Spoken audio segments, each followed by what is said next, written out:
Chers frères et sœurs dans le Seigneur, je vous salue dans le beau et précieux nom de notre Seigneur Jésus-Christ. Je suis votre sœur Amela de la paroisse de Kénitra et je suis également la vice-présidente au niveau du bureau national des femmes de l'EAM. Alors dans le cadre du programme 5 minutes avec Jésus, je nous emmène aujourd'hui dans le livre d'Apocalypse au chapitre 2 du verset 1 à 5. Nous lisons la parole du Seigneur. Écrit à l'ange de l'église d'Éphèse. Voici ce que dit celui qui tient les 7 étoiles dans la main droite, celui qui marche au milieu des 7 chandeliers d'or. Je connais tes œuvres, ton travail et ta persévérance. Je sais que tu ne peux supporter les méchants, que tu as éprouvé ceux qui se disent apôtres et qui ne le sont pas, et que tu les as trouvés menteurs.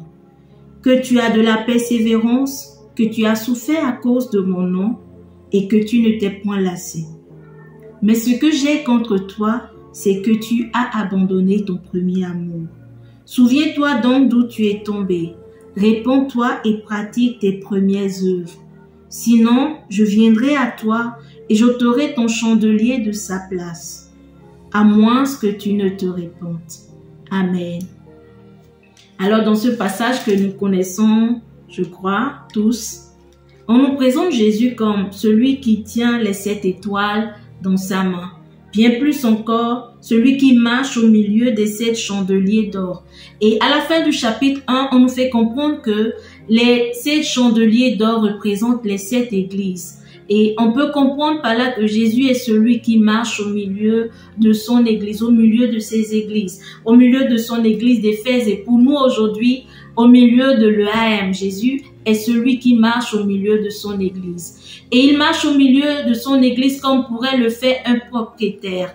En tant que propriétaire, en tant que chef de l'église, il est le mieux placé pour faire l'état des lieux. Il est le mieux placé pour faire un bilan de son église. Alors qu'il fait un bilan de l'église d'Éphèse, il va commencer par dresser une liste de points positifs.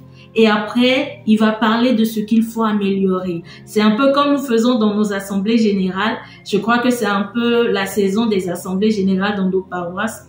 Et lorsque Jésus fait le bilan de cette église d'Éphèse, Jésus va dresser comme point positif. Il va parler des œuvres. Il dit, je connais tes œuvres, ton travail et ta persévérance. Jésus n'était pas indifférent aux œuvres de cette église. Tout comme aujourd'hui, on peut se dire à nous-mêmes que Jésus n'est pas indifférent à nos œuvres. Jésus connaît nos œuvres. Jésus connaît tout ce que nous pouvons faire pour lui, que ce soit publiquement ou en secret. Et je crois que c'est tellement réconfortant de le savoir. Bon, si du moins nos œuvres sont trouvées bonnes devant le Seigneur, c'est réconfortant de savoir que Jésus connaît nos œuvres. Il connaît tout ce que nous pouvons faire pour lui. Il connaît toutes ces souffrances que nous pouvons subir à cause de son nom. Mais Jésus ne s'arrête pas là. Jésus va dire à cette église, oui, je sais que tu as toutes ces choses. Tu as la foi, tu as une foi ferme, tu as gardé une foi ferme malgré les épreuves. Tu as du discernement. Oui, tu travailles pour moi, tu fais beaucoup d'œuvres.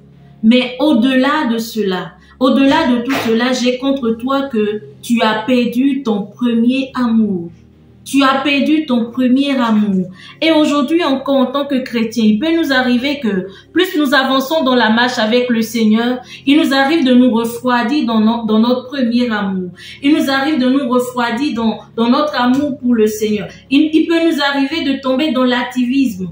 On multiplie les œuvres, mais il n'y a plus cet amour, il n'y a plus cette passion pour le Seigneur. Et le Seigneur va dire à l'église d'Éphèse, réponds-toi et retourne à tes premières œuvres.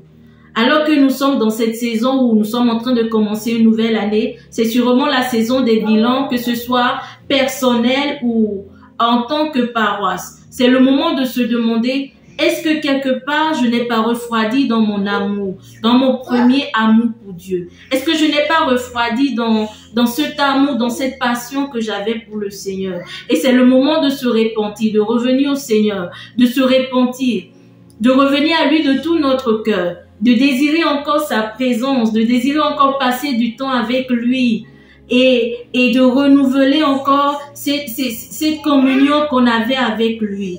Le Seigneur est là et nous attend dans le lieu secret pour renouveler encore son amour dans nos cœurs. C'est la parole d'aujourd'hui et j'espère que vous avez été bénis.